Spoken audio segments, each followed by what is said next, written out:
Olá, eu sou Alexandre Lor e esse é o podcast Bile Negra, Filosofia e Saúde Mental.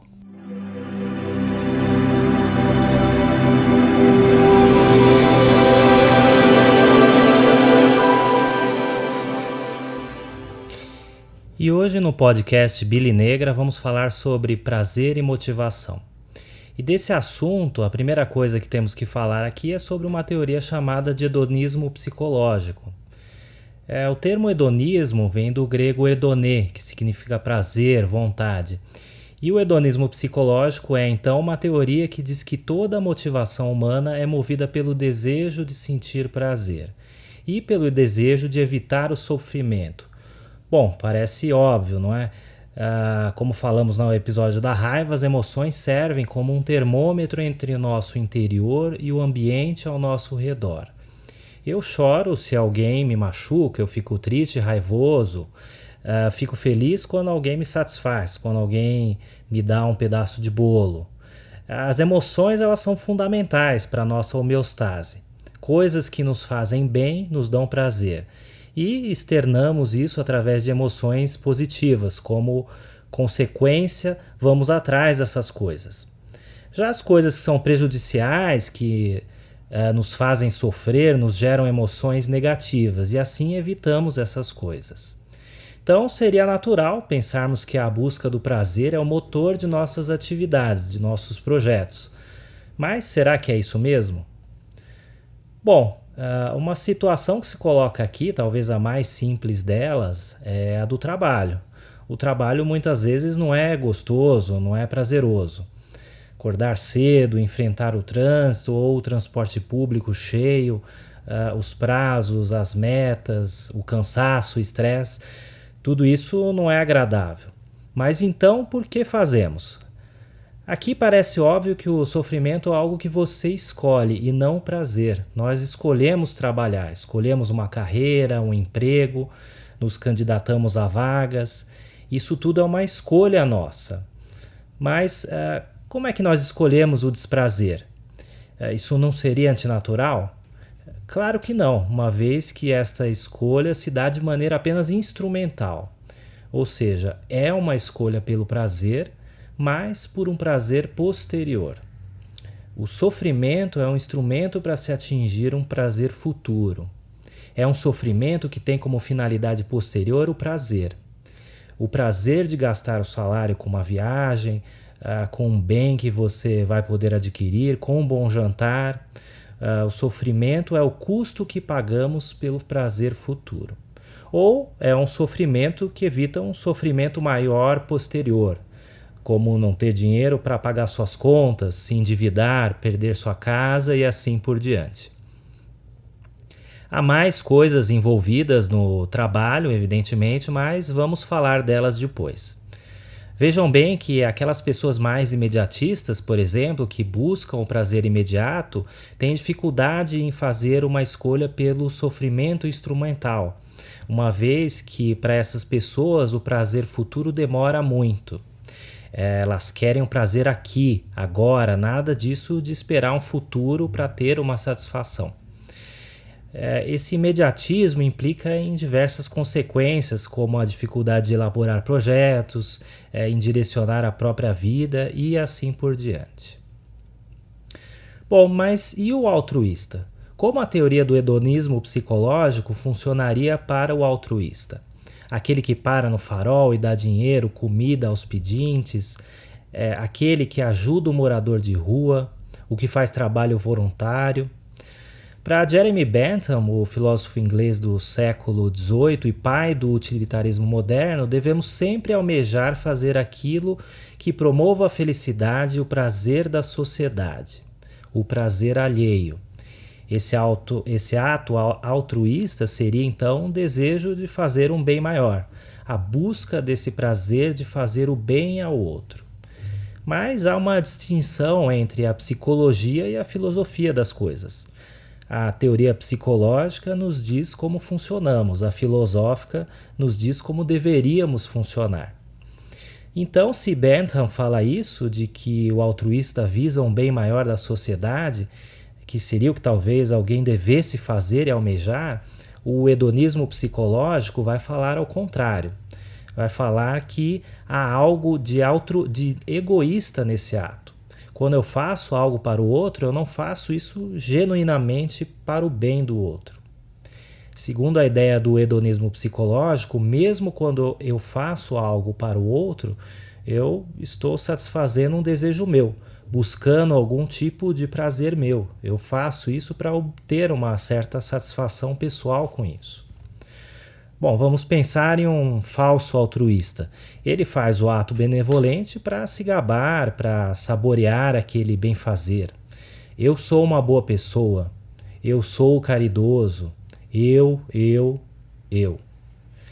Mesmo que esse vangloriar-se seja interno, que ele não conte para ninguém isso. No fundo, o processo motivacional que leva ele a ajudar o pedinte é um achar-se uma pessoa boa, superior por ajudar o outro. Ou, se pensarmos em uma alternativa mais simples, o falso altruísta ajuda o outro porque se sente culpado se ele não o fizer. Como diz Thomas Hobbes, de maneira mais pessimista, o bom samaritano só faz suas caridades como maneira de aliviar seu desconforto em ver uma pessoa passando necessidade. Então, no final das contas, ou é uma busca por prazer, uma satisfação do próprio ego, ou uma evitação do próprio sofrimento. Para escapar um pouco desse pessimismo do hedonismo psicológico, a gente pode pensar em um verdadeiro altruísta. Talvez o verdadeiro altruísta seja aquele que tire o prazer de outro lugar, seja aquele capaz de se colocar na posição do outro, de trocar de papéis e de ficar genuinamente feliz pelo outro estar feliz, verdadeiramente contente pelo outro. Aqui o centro é o outro e não o eu, como no exemplo anterior. Esse talvez seja o verdadeiro bom samaritano, a despeito do que nos diz Hobbes. Falamos da escolha instrumental pelo sofrimento, falamos do falso e do verdadeiro altruísta. Mas vamos agora para uma situação mais complexa. E aquelas pessoas que muitos falam parece que gostam de sofrer. A pessoa que tudo dá errado para ela, sempre se coloca em situações difíceis, se atrapalha, se auto-sabota. Parece que ela está buscando o sofrimento e não o prazer. Bom, imaginem uma situação imaginária bizarra, uma criança sendo criada por pais agressivos. E sempre que o pai bate nessa criança, o pai, sorri. Ou a mãe abraça essa criança após a criança, ter levado um tapa. Ou sempre que o pai bate nessa criança, ela ganha um doce. Dessa forma, o menino ou a menina vai associar a dor a um prazer. Essa criança vai criar esse código emocional. Opa, sempre que eu apanhar eu vou ganhar uma coisa gostosa para comer, eu vou ganhar um abraço. Essa situação parece estranha, inusitada, mas eu coloquei assim com exagero de propósito, para que a gente possa enxergar uma das maneiras de você criar um registro emocional onde da dor você tira o prazer. Vamos mudar um pouquinho a situação. Imaginem pais agressivos, explosivos e culpados. O pai, a mãe, por exemplo, tem uma explosão de raiva. Ele agride essa criança física ou verbalmente. Se arrepende e, culpado, leva a criança para comer em um lugar gostoso. Uma compensação pelo mal que ele, o pai, fez. Ou leva essa criança para uma loja de brinquedos. Ou, por exemplo, a mãe ambivalente que manda duplas mensagens a todo instante. Abraça a criança afetuosamente e sorrindo diz: mas você sempre faz tudo errado mesmo, hein? Isso em um padrão de comunicação sustentado, constante e recorrente. Percebam aqui como você une um registro ruim, a dor do tapa, a dor do fracasso, do fazer tudo errado, com uma recompensa, que é o afeto culpado do pai, o afeto ambivalente da mãe. Está criada aí uma memória emocional de uma certa autossabotagem, usando um termo mais corriqueiro, onde se eu sofrer, eu serei recompensado, eu serei visto. Um sofrimento que alimenta. Ainda falando do hedonismo psicológico, David Williams, professor de psiquiatria e ciências comportamentais e sociais da Escola de Saúde Pública de Brown, nos Estados Unidos, a partir desse conceito introduz um novo termo, o do hedonismo darwiniano. Para ele, a tendência universal do ser humano se comportar de um jeito que maximize o seu prazer e minimize o seu desprazer é resultado de um processo evolutivo. Ou seja, a evolução fez com que nos tornássemos sedentos por prazer. O que faz um certo sentido se pararmos para pensar na inundação hedônica que sofremos, uma vez que a todo instante somos assaltados por coisas que nos causam desejo. A sociedade do consumo, não é? E para Williams há uma discrepância muito grande entre o nosso estado hedônico atual, como a busca do prazer, consumo de comidas altamente calóricas e a evitação do desprazer, como a ojeriza de fazer exercício, e o nosso ambiente, onde esses hábitos não são saudáveis, tem um desbalanço aí, né? Esses hábitos levam a causas prematuras de morte, como obesidade, pressão alta, infarto. Mas a gente pouco se importa com essas consequências de longo prazo. Lembramos aqui do imediatismo, onde o prazer imediato é o que importa. Deixamos em segundo plano o fato de que mais para frente posso experimentar um enorme desprazer com a obesidade, o infarto, a pressão alta. Mas enfim, será que podemos reduzir a nossa motivação simplesmente a uma busca por prazer e a evitação da dor, do sofrimento? O que nos move é simplesmente a busca pelo prazer? Não. Fazer isso seria um reducionismo biológico, ou seja, seria reduzir o ser humano à sua esfera estritamente biológica, como se fôssemos entidades puramente biológicas e só isso. Os animais são assim, mas nós, humanos, para além da biologia, somos seres simbólicos também. Então, reduzir a nossa satisfação, a nossa motivação ao prazer é reducionista, é ignorar boa parte da nossa humanidade, daquilo que nos torna humanos. Há outras motivações, há outras coisas que nos movem. Prazer e sofrimento são formas de expressar como a sua homeostase se alinha com o ambiente. Mas não somos só isso. Nós queremos prazer, sim, mas não somente. Queremos outras coisas que nos deem significado. Moralidade, felicidade, beleza, queremos a busca da verdade, por exemplo. A ideia é entendermos a motivação no ser humano sob uma perspectiva pluralista. Claro, algumas pessoas vão se especializar em prazer, outras na busca pela verdade, outras ainda se especializarão em alcançar uma moral elevada. Mas a ideia é entendermos a satisfação humana como plural, advinda de diversas fontes. E uma das coisas que fala contra o entendimento do ser humano como uma eterna máquina em busca somente do prazer é o grande risco que essa busca pode gerar, que é o tédio. Tem um conceito, quando falamos em prazer, chamado de esteira hedonista ou adaptação hedônica.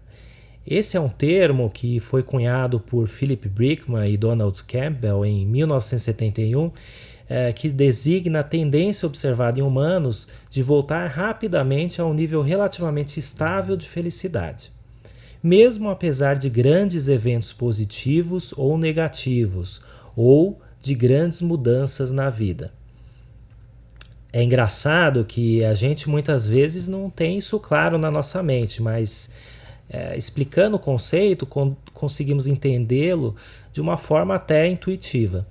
De acordo com essa teoria, conforme uma pessoa, por exemplo, ganha mais e mais dinheiro, as suas expectativas e desejos também aumentam, o que não resulta em um aumento permanente da felicidade. Ou seja, depois que ela passa a ganhar mais dinheiro, há um êxtase inicial. E o que acontece? A pessoa se acomoda nesse novo patamar, nesse novo nível de vida. A empolgação passa e ela passa a querer mais, elevando suas exigências. Quem nunca viveu isso em outras situações, quando ganhamos uma coisa nova, ficamos felizes pela novidade, mas logo aquilo deixa de ter o status de novidade e aquela felicidade que experimentamos no começo vai embora. A gente se adapta. Seja quando melhoramos nossa situação, seja quando pioramos. Surge a felicidade, surge a tristeza, mas conforme a situação deixa de ser novidade, esses sentimentos vão embora ou eles se acalmam. Como em uma esteira, onde se você quiser correr mais rápido, a velocidade da esteira aumenta. Se você quiser andar mais devagar, a velocidade diminui. Essa esteira hedonista, essa adaptação hedônica, tem uma importante função adaptativa e ela serve para proteger o nosso psiquismo.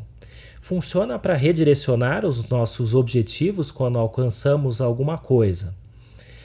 Imagine uma pessoa que depois de conseguir um 10 na escola para de estudar. Pronto, consegui o meu 10, agora chega, parei. Não, eu quero mais, eu preciso galgar outros degraus.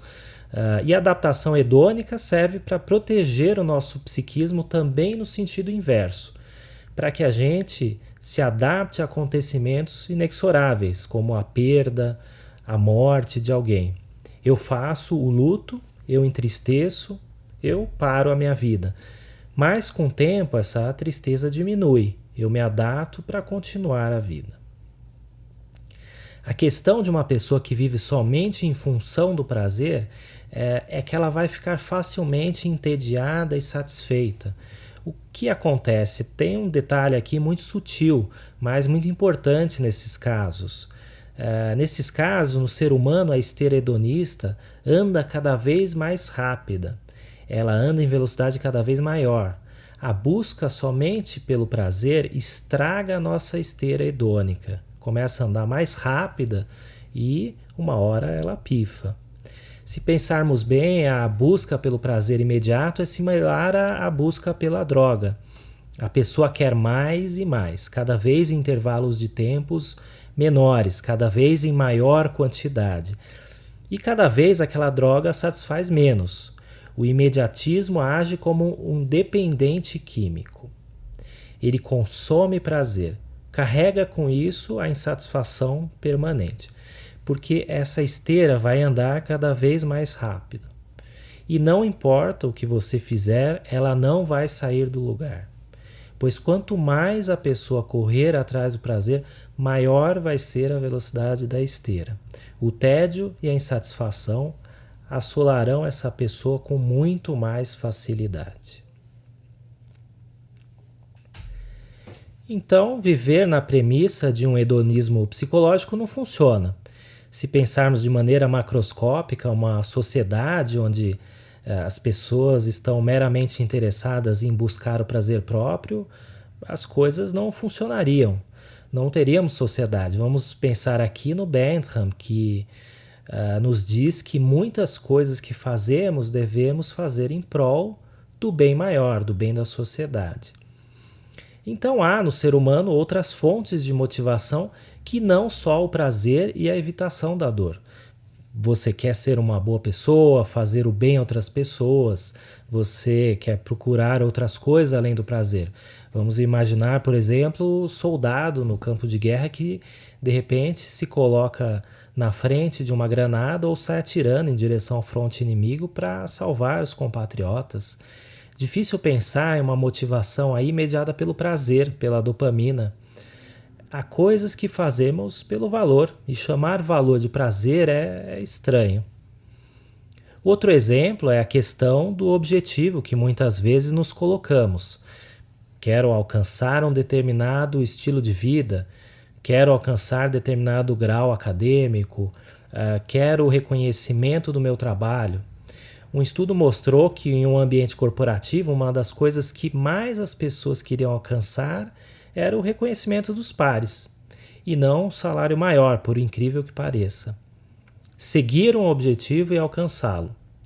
Há uma satisfação, mas também aí um objetivo, como, por exemplo, alguém que está aprendendo a tocar guitarra. Se um gênio da lâmpada lhe concedesse um desejo, do dia para a noite ele virasse um guitarrista excepcional, será que ele ia querer aquilo? Pode até ser, mas certamente perderia a graça facilmente se isso ocorresse. Vamos lembrar da esteira hedonista. Ou um alpinista, se viesse alguém e falasse, bom, você quer chegar ao topo do Monte Everest, eu tenho aqui o helicóptero, vou te transportar até lá em cima, tudo bem? De forma alguma esse alpinista iria aceitar isso. Há uma motivação, um valor na escalada que a escalada em si não é nada agradável, mas ela é almejada, ela tem o seu valor. Ou quando fazemos determinada coisa porque é a coisa certa a fazer, devolver uma carteira cheia de dinheiro achada na rua ao seu dono, obedecer às leis da sociedade. Muitas vezes não há prazer nisso. Pode até haver desprazer, mas fazemos por um valor, porque é certo.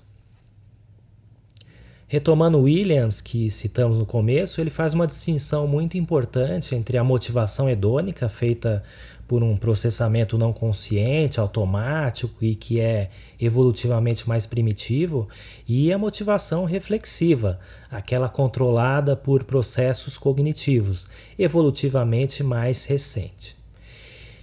E nesse sentido também o que nos diz Epicuro, um filósofo grego pós-aristotélico,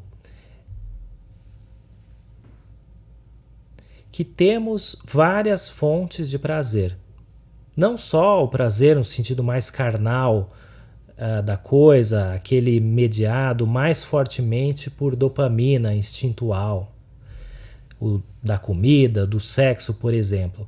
A motivação hedônica, segundo Williams, temos outras fontes de prazer além desses prazeres mais carnais. Temos o prazer mental, o prazer reflexivo do Williams. E o segredo para Epicuro é você desfrutar desses diversos tipos de prazer, mas orientar-se mais para o prazer mental. Por quê? Porque o prazer carnal ele é instável. O prazer que se centra mais no exterior do que no interior acaba, se esvai. A comida acaba, o sexo uma hora termina. O consumo, o carro novo, a roupa nova, o eletrônico novo, eles acabam no sentido de que em algum momento eles perdem a graça ou podem ser roubados, porque eles não são exteriores, eles estão fora de nós.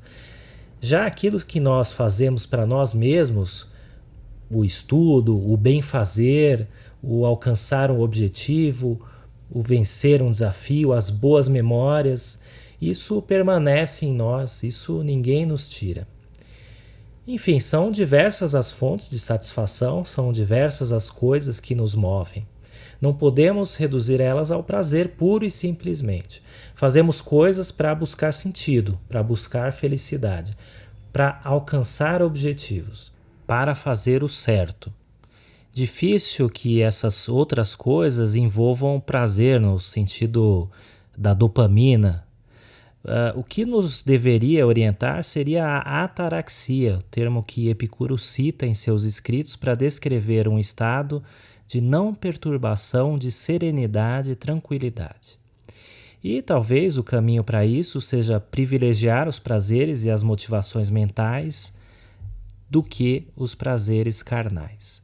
Citando aqui Epicuro, para finalizar, que ninguém demore a filosofar por ser jovem, tampouco se encontrando velho de filosofar se canse, pois não há quem esteja pouco ou muito maduro para a saúde da alma. E dizer ou que a hora de filosofar ainda não chegou, ou que já passou da hora, é igual a dizer não estar ou não ser mais a hora para a felicidade. E esse foi o episódio de hoje sobre o prazer e a motivação.